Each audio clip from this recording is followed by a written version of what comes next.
Terima kasih telah mengklik video ini. Di episode sebelumnya kita sudah membahas kisah tentang gereja setelah reformasi. Dan kali ini kita akan membahas tentang tokoh besar dalam kekristenan. Siapakah dia?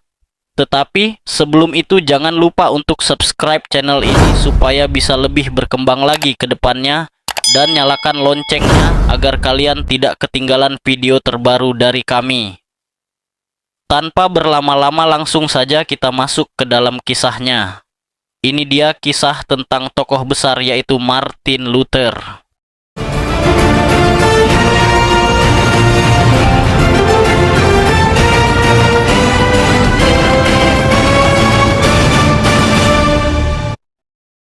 Hari ini kita akan membahas kisah seorang tokoh besar dalam sejarah kekristenan, yaitu Martin Luther. Namanya dikenal sebagai Bapak Reformasi Gereja. Dari seorang biarawan sederhana di Jerman, ia akhirnya mengguncang seluruh Eropa dengan ajarannya. Kisahnya penuh dengan keberanian, pergumulan batin, hingga perjuangan iman yang mengubah sejarah dunia. Mari kita simak kisah lengkapnya. 1. Latar belakang. Martin Luther lahir pada 10 November 1483 di sebuah kota kecil bernama Eisleben di Jerman. Keesokan harinya, ia dibaptis dan diberi nama Martin karena lahir sehari sebelum hari raya Santo Martinus. Ayahnya bernama Hans Luther, seorang pekerja tambang yang tegas dan bercita-cita tinggi.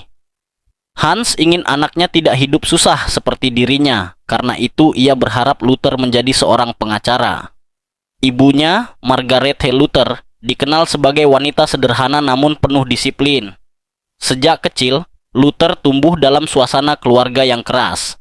Ia belajar tentang ketakutan akan Allah, ketaatan, serta pentingnya kerja keras. Pendidikan dasarnya ditempuh di sekolah kota. Lalu ia melanjutkan studi di Universitas Erfurt. Di sana, ia dikenal sebagai mahasiswa cerdas yang menyukai filsafat dan hukum. Namun, hidup Luther mulai berubah ketika ia mengalami peristiwa dramatis pada tahun 1505. Saat sedang dalam perjalanan, tiba-tiba badai besar datang. Petir menyambar sangat dekat dengan dirinya. Ketakutan luar biasa membuat Luther berteriak dan bersumpah, "Tolong aku, Santa Ana, aku akan menjadi biarawan."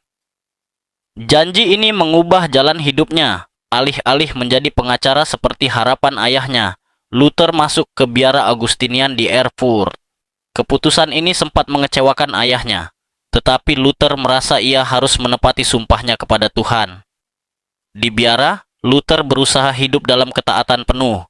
Ia berdoa berjam-jam, berpuasa, bahkan melakukan pekerjaan keras demi mencari kedamaian rohani. Namun, meskipun sudah melakukan semua itu, ia tetap merasa gelisah dan tidak yakin bahwa dosanya benar-benar diampuni. Jadi di bagian ini kita melihat latar belakang Martin Luther adalah anak seorang penambang sederhana, dipersiapkan jadi pengacara. Mengalami pengalaman traumatis tersambar petir. Memilih jadi biarawan Augustinian, tetapi masih bergumul soal keselamatan.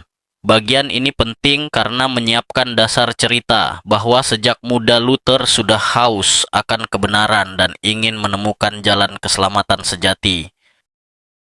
2. Pergumulan iman. Setelah menjadi biarawan di biara Augustinian, Martin Luther hidup dengan sangat ketat. Ia rajin berdoa, berpuasa, dan mengikuti aturan biara dengan sungguh-sungguh. Ia bahkan sering melakukan doa tengah malam, mengaku dosa berjam-jam, hingga menyiksa diri dengan harapan bisa merasa layak di hadapan Allah. Namun, semakin ia berusaha, semakin ia merasa tidak pernah cukup.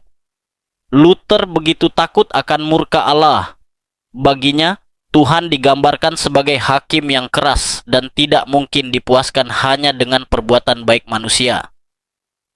Rasa bersalah dan ketakutan ini membuat Luther sering jatuh sakit karena terlalu terbebani. Ia mengaku dosa begitu detail, bahkan hal-hal kecil pun ia sampaikan kepada pembimbing rohaninya. Sampai-sampai atasannya berkata, "Luther, jangan datang lagi sebelum kau punya dosa yang benar-benar besar." Di tengah pergumulan itu, Luther dikirim untuk belajar teologi lebih dalam. Ia mulai mengajar kitab suci di Universitas Wittenberg. Justru saat itulah Luther menemukan jawaban yang mengubah hidupnya. Saat mempelajari surat Roma 1 ayat 17, orang benar akan hidup oleh iman. Luther mendapat pencerahan. Ia menyadari bahwa keselamatan bukan didapat dari usaha atau perbuatan baik, tetapi semata-mata karena anugerah Allah yang diterima melalui iman kepada Kristus. Momen ini menjadi titik balik besar dalam hidupnya. Rasa takut berubah menjadi pengharapan. Beban rasa bersalah yang berat berganti dengan keyakinan akan kasih karunia Tuhan. Inti dari bagian 2 ini adalah Luther merasa tidak pernah cukup dengan segala perbuatan baiknya. Ia menemukan jawaban dalam kitab suci, terutama Roma 1 ayat 17. Keselamatan adalah hadiah Allah, bukan hasil usaha manusia. Inilah dasar dari ajaran yang kelak ia sebarkan dalam reformasi. 3. Awal reformasi. Setelah menemukan kebenaran tentang pembenaran oleh iman, Martin Luther semakin kritis terhadap praktik-praktik gereja pada zamannya. Salah satu hal yang paling membuatnya gelisah adalah penjualan indulgensi. Indulgensi pada waktu itu adalah surat pengampunan dosa yang bisa ditebus dengan uang. Para utusan gereja berkeliling berkata bahwa dengan membeli surat indulgensi, dosa bisa dihapus. Bahkan orang yang sudah meninggal bisa cepat keluar dari api penyucian. Salah satu penjual indulgensi paling terkenal bernama Johann Tetzel. Ia bahkan berkata, begitu koin jatuh ke dalam kotak, jiwa keluar dari api penyucian. Bagi Luther, ajaran ini sangat bertentangan dengan kebenaran Alkitab. Menurutnya, keselamatan adalah anugerah Allah, bukan sesuatu yang bisa dibeli dengan uang. Karena itu, pada 31 Oktober 1517, Luther menempelkan 95 dalil di pintu gereja Kastil Wittenberg. Tindakan ini bukan bermaksud memicu pemberontakan besar, melainkan sebagai undangan diskusi akademis. Namun, isi dalil itu sangat tajam menentang penyelewengan gereja, khususnya soal indulgensi. Beberapa contoh isi dalil Luther adalah bahwa pertobatan sejati bukan sekadar ritual, tetapi perubahan hati. Bahwa Paus tidak memiliki kuasa untuk mengampuni dosa, hanya Allah yang bisa.